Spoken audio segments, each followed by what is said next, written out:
Hello everyone, welcome back to my mini blog. এই যে দেখো, আজকে আমি নতুন জামা পরে চলে যাচ্ছি দক্ষিণেশ্বর মায়ের মন্দিরে। আর দেখতেই পাচ্ছ যে কত বৃষ্টি হচ্ছে। আজকে আমরা বৃষ্টির মধ্যে ঠিক করেছিলাম যে ভিজে ভিজে হলেও দক্ষিণেশ্বর মায়ের মন্দিরে যাব। এখানে আমি, বাবা, মা, তারপরে কাকা, কাকিমা আর ভাই যাচ্ছিলাম। আসলে বোনের পরের দিনকে পরীক্ষা ছিল বলে ও যেতে পারেনি, তো আমরাই চলে গেছিলাম।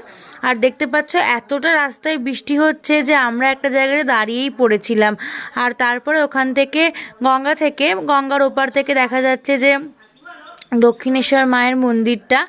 আর তারপর দেখো, আমরা ফাইনালি প্রায় বলতে গেলে ভিজে ভিজে ভিজে ভিজে চলে এলাম।